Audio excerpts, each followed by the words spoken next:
ಯೋಗೇಶ್ ಗೌಡ್ರ ಕೊಲೆ ಪ್ರಕರಣಕ್ಕೆ ಸಂಬಂಧಪಟ್ಟ ಹಾಗೆ 2021ರಿಂದ ಟ್ರಯಲ್ ನಡ್ಕೊಂಡು ಬಂದು ಈಗ 2026ವರೆಗೂ ಕೂಡ ನಡೆದು ಈಗ ಎಟ್ ಪ್ರೆಸೆಂಟ್ ಕೊನೆಯದಾಗಿ ಒಂದು ಜಡ್ಜ್ಮೆಂಟ್ ಡೇ ಬಂದೇ ಬಿಡ್ತು.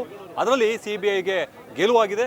ಈ CBIನ ಈಗ ಏನು ಪರವಾಗಿ ನಿಂತಹ SPP ಅವರು ಶಿವಾನಂದ್ ಪೆರ್ಲಾ ಅವರಿದ್ದಾರೆ, ಅವ್ರನ್ನೇ ಮಾತಾಡ್ಸೋಣ.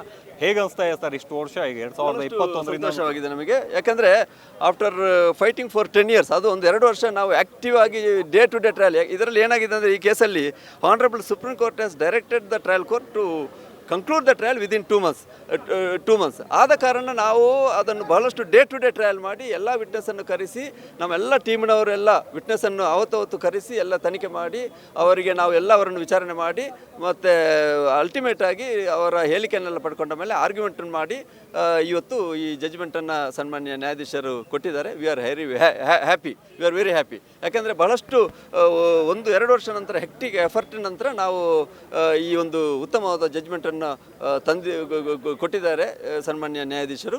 So we think we done the justice to the family members of Yogesh Gowdar and also to the society. ಇನ್ನೊಂದು ವಿಚಾರ ಸರ್, ಈಗ 2016 ಜೂನ್ 15ನೇ ತಾರೀಕು ಕೊಲೆ ಆಗುತ್ತೆ. ಅದಾದಮೇಲೆ 2019ಕ್ಕೆ CBI ತೆಕ್ಕೆಗೆ ಈ ಒಂದು ಕೇಸ್ ಬರುತ್ತೆ. ಅದಾದಮೇಲೆ ಈ ಒಂದು 3-4 ವರ್ಷದಲ್ಲೇ ಕೆಲ ಸಾಕ್ಷಿಗಳನ್ನೇನೋ ನಾಶ ಮಾಡುವಂತಹ ಕೆಲಸವನ್ನು ಅಲ್ಲಿರ್ತಕ್ಕಂಥ ಪೊಲೀಸ್ನವರಾಗಿರ್ಬೋದು, ರಾಜಕಾರಣಿಗಳಿರ್ಬೋದು ಏನಾದ್ರು ಮಾಡುವಂತಹ ಕೆಲಸಗಳು ಮಾಡಿದ್ರೆ ಇದು ಎವಿಡೆನ್ಸ್ಗಳನ್ನು ಹುಡ್ಕೋದೇ ಭಾರಿ ಕಷ್ಟವಾದಂಥ ಸಿಚುವೇಶನ್ ಆಗಿತ್ತಲ್ವ ಆ ಟೈಮ್. ಪ್ರಯತ್ನ ಪಟ್ಟಿದ್ರು. ಆದರೆ ನಮ್ಮ ಇನ್ವೆಸ್ಟಿಗೇಟಿಂಗ್ ಆಫೀಸರ್ ಬಹಳಷ್ಟು ಪ್ರಯತ್ನ ಮಾಡಿ ಎಲ್ಲ ಎವಿಡೆನ್ಸನ್ನು, ಉದಾಹರಣೆ CCTV ಫುಟೇಜ್ ಅಂಥದ್ದು ಎಲ್ಲ ಎವಿಡೆನ್ಸನ್ನು ನಾವು ಕಲೆಕ್ಟ್ ಮಾಡಿದ್ವಿ. CDR ಇಂಥ ಎಲ್ಲ ಎವಿಡೆನ್ಸನ್ನು ಆ ವಿಟ್ನೆಸ್ಸನ್ನೆಲ್ಲ ಕರೆಸಿ ಅವರಿಗೆ ಕಾನ್ಫಿಡೆನ್ಸ್ ಕೊಟ್ಟು ನೀವು ಹೇಳಿ ಏನಾಗೋಲ್ಲ, you are assisting to give a justice to the society ಅಂತೆಲ್ಲ ಹೇಳಿ ಅವರಿಗೆ ಕಾನ್ಫಿಡೆನ್ಸ್ ಬರೆದ ಕಾರಣ ಅವ್ರು ಮತ್ತೆ ಬಂದು ನಮ್ಮ ಮುಂದೆ ಹೇಳಿಕೆ ಕೊಟ್ಟು ಅದೇ ರೀತಿ ಅವ್ರು ಮ್ಯಾಜಿಸ್ಟ್ರೇಟ್ ಮುಂದೆ ಹೇಳಿಕೆ ಕೊಟ್ಟರು. ಇದೆಲ್ಲ ಹೇಳಿಕೆಯನ್ನು ಪಡೆದುಕೊಂಡ ನಂತರ ಒಂದು ಅವರು ಕೋರ್ಟಲ್ಲಿ ಬಂದರೂ ಕೂಡ ಲಕ್ಷ್ಮೀಗಂಟೆ ಒಂದು ವಿಟ್ನೆಸ್ ಬಹಳ ಸ್ಟ್ರಾಂಗ್ ಆಗಿ ಹೇಳಿದರು, ತುಂಬ ಸಪೋರ್ಟ್ ಮಾಡಿದ್ರು ನಮಗೆ. ಕೆಲವೊಬ್ಬರು ಸಪೋರ್ಟ್ ಮಾಡಲಿಲ್ಲ, ಅವರ ಪ್ರಭಾವಕ್ಕೆ ಒಳಗಾದರು. ಆದ್ರೂ ಕೂಡ ನಮಗೆ ಸರ್ಕಮ್ಸ್ಟಾನ್ಷಿಯಲ್ ಎವಿಡೆನ್ಸ್ ಇತ್ತು, ಡಾಕ್ಯುಮೆಂಟರಿ ಎವಿಡೆನ್ಸ್ ಇತ್ತು, CCTV ಫುಟೇಜ್ ಇತ್ತು, CDR ಇತ್ತು. ಇದರೆಲ್ಲ ಬೇಸಲ್ಲಿ ಸನ್ಮಾನ್ಯ ನ್ಯಾಯಾಲಯ ಈ ಕೇಸನ್ನು ಕನ್ವಿಕ್ಷನ್ ಕೊಟ್ಟಿದ್ದಾರೆ. ಮತ್ತೆ ಈಗ ಕನ್ವಿಕ್ಟ್ ಆಗಿರ್ತಕ್ಕಂಥವ್ರು ಅಥವಾ ಈ ಹಿಂದೆ ಮರ್ಡರ್ ಮಾಡಿರ್ತಕ್ಕಂಥ ವ್ಯಕ್ತಿಗಳೇ ಬೇರೆ, ಬರೀ 1 ನಿಮಿಷ 36 ಸೆಕೆಂಡಲ್ಲಿ ಮರ್ಡರ್ ಮಾಡಿ ಹೋಗ್ತಾರೆ. ಅದಾದ್ಮೇಲೆ ಬೇರೆಯವ್ರು ಬಂದು ಸೇರ್ಕೊಂತಾರೆ. ಇದು ಮೊದಲಿಗೆ ಯಾವ ರೀತಿಯ ಚಾಲೆಂಜ್ ಇತ್ತು ಸರ್? ಅವ್ರನ್ನು ಇವ್ರನ್ನು ಯಾವ ರೀತಿ? ಇದು 7 to 14 ಏನು ಹೇಳ್ತಾರೆ ಅಂದರೆ, ನಾವು ಮರ್ಡರ್ ಮಾಡ್ತೀವಿ, ನಾವು ರೆಡಿ ಇದ್ದೀವಿ, ನಾವು ಬೆಂಗಳೂರಿಂದ ಅಲ್ಲಿ ಧಾರವಾಡ ಬರ್ತೀವಿ, ಆದರೆ ನಮ್ಮನ್ನು ಎಲ್ಲಿಯೂ ಕೇಸಲ್ಲಿ ತೋರಿಸಬಾರ್ದು, ಕೇಸಲ್ಲಿ ನಾವು ಸಿಕ್ಕಾಕೊಳ್ಬಾರ್ದು ಅಂತ ಅಂತಾರೆ. ಅದಕ್ಕೆ ವಿನಯ್ ಕುಲಕರ್ಣಿ ಮತ್ತು ಮುತ್ತಗಿ ಹೇಳ್ತಾರೆ, ಎಸ್ ನೀವು ಕೇಸಲ್ಲಿ ಸಿಕ್ಕಾಕೊಳ್ಳೋ, ನಾವೆಲ್ಲ ನೋಡ್ಕೊಳ್ತೀವಿ, ನಾವು ಹೋಗಿ ಸರೆಂಡರ್ ಆಗ್ತೇವೆ ಅಂತ ಬಸವರಾಜ್ ಮುತ್ತಗಿ 5 ಜನರನ್ನು ಕರ್ಕೊಂಡೋಗಿ ಅಲ್ಲಿ ಸರೆಂಡರ್ ಆಗ್ತಾರೆ.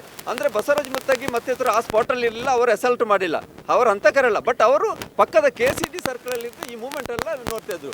ಹಂತಕರು 7 to 14. ಈ ಹಂತಕರನ್ನು ಧಾರವಾಡ ಪೊಲೀಸರು ಅಲ್ಲಿ ಇನ್ವೆಸ್ಟಿಗೇಷನ್ ಮಾಡಿಲ್ಲ, ಅವರ ಮೇಲೆ ಚಾರ್ಜ್ ಶೀಟ್ ಹಾಕಿಲ್ಲ. ನಮ್ಮ ಇನ್ವೆಸ್ಟಿಗೇಷನ್ ಸ್ಟೇಜಲ್ಲಿ ಇವರು ಹಂತಕರು ಅಂತ ಗೊತ್ತಾಯ್ತು, ಅದಕ್ಕೆ ಅವ್ರನ್ನ ಚಾರ್ಜ್ ಶೀಟ್ ಮಾಡಿದ್ರು. ಶಿವಾನಂದ್ ಸರ್, A15 ಆರೋಪಿ ವಿನಯ್ ಕುಲಕರ್ಣಿ, ಅದೇ ರೀತಿಯಾಗಿ ಅಶ್ವಥ್ ಅಂತ ಹೇಳಿ ಏನು ಕೊಲೆ ನಿಜವಾಗ್ಲೂ ಮರ್ಡರ್ ಮಾಡಿರ್ತಾನೆ, ಆ ವ್ಯಕ್ತಿಯ ನಡುವೆ ಏನಾದ್ರು ಸಂಭಾಷಣೆಗಳು ಅಥವಾ ಕಾಲ್ ರೆಕಾರ್ಡ್ಗಳು ಏನಾದ್ರು ಇದೆ? ಖಂಡಿತ ಇದೆ. ಎಲ್ಲ ಇದರಲ್ಲಿ A1 to 15 ತಮ್ಮ ಅವರ ಮಧ್ಯೆ ಸಿಕ್ಕಾಪಟ್ಟೆ ಕಾನ್ವರ್ಸೇಷನ್ ಇದೆ.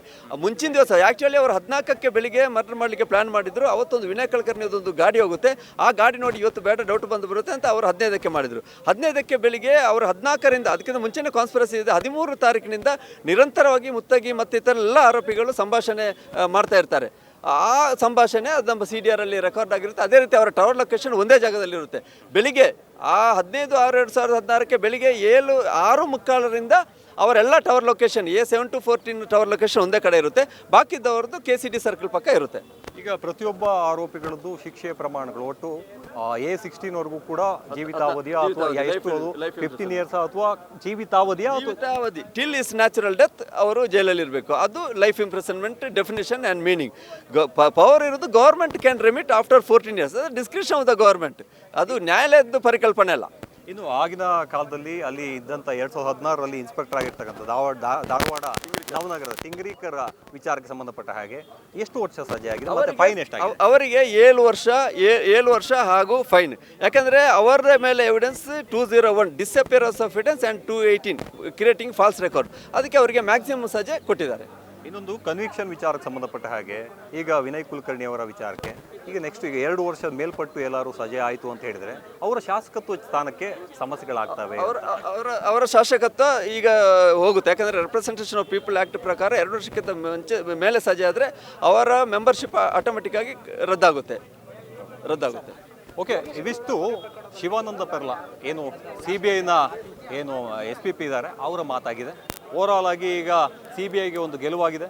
ಆ ಗೆಲುವಿನ ಯಾವ ರೀತಿಯಾಗಿ ಸಂಭ್ರಮಿಸಬೇಕು ಅನ್ನೋ ಗೊತ್ತಾಗ್ತಾ ಇಲ್ಲ. ಆ ಒಟ್ಟಿನಲ್ಲಿ ಹೇಳೋದಾದರೆ ಇಷ್ಟು ದಿವಸ 2019ರಲ್ಲಿ CBIಗೆ ಬಂದಿರತಕ್ಕಂಥ ಕೇಸು, ನಂತರದಲ್ಲಿ 2021ರಲ್ಲಿ ದೋಷಾರೋಪ ಪಟ್ಟಿಯನ್ನು ಸಲ್ಲಿಸಿದ ಮೇಲೆ ಅದು ಜನಪ್ರತಿನಿಧಿಯ ನ್ಯಾಯಾಲಯದಲ್ಲಿ ಯಾವ ರೀತಿಯಾಗಿ ಬಂತು, ನಂತರ ಕೊನೆಯದಾಗಿ ಯಾವ ರೀತಿಯಾಗಿ ಈಗ ಜಡ್ಜ್ಮೆಂಟ್ ಡೇ ಅಂತ ಬಂದೇ ಬಿಡ್ತು. ಆ ಜಡ್ಜ್ಮೆಂಟ್ ಡೇಗೆ ಸರಿಯಾದಂಥ ಉತ್ತರವೂ ಕೂಡ ಸಿಕ್ತು. ಎಲ್ಲರಿಗೂ ಕೂಡ ಜೀವಿತಾವಧಿ ಅನ್ನೋದು ಕೂಡ ಸ್ಪಷ್ಟವಾಗಿ ಗೊತ್ತಾಗಿದೆ. ಈಗ ಒಟ್ಟಾರೆಯಾಗಿ ಟಿಂಗ್ರೀಕರ್ ಬಿಟ್ಟು ಉಳಿದಿರ್ತಕ್ಕಂಥ A16ವರೆಗೂ ಕೂಡ ಏನು 16 ಲಕ್ಷ ಪರಿಹಾರ, ಅದೇ ರೀತಿಯಾಗಿ ಜೀವಿತಾವಧಿಯ ಒಂದು ಶಿಕ್ಷೆಯನ್ನು ಕೂಡ ಈಗ ಏನು ಗಜಾನನ್ ಭಟ್ ಅವರ ಒಂದು ಪೀಠ ನೀಡುವಂತಹ ಕೆಲಸವನ್ನು ಮಾಡಿದೆ. ಒಂದು ಒಳ್ಳೆಯ ತೀರ್ಪು ಅಂತಲೇ ಹೇಳ್ಬೋದು. ಯಾವ ವ್ಯಕ್ತಿಗೆ ಹಣ ಇದೆ, ಜನಬಲ ಇದೆ ಅಂತ ಎಣಿಸ್ಕೊಂಡು ತನಗೆ ತಾನೇ ಹೀರೋ ಅಂತ ಎಣಿಸ್ಕೊಂಡಿರ್ತಕ್ಕಂಥ ವಿನಯ್ ಕುಲಕರ್ಣಿ ಅಂತಹ ವ್ಯಕ್ತಿ ಇದೀಗ ಮಕಾಡೆ ಮಲಗುವಂತಹ ಕಾಲವೂ ಕೂಡ ಬಂತು, ಜೈಲು ಸೇರುವಂತಹ ಕಾಲವೂ ಬಂತು.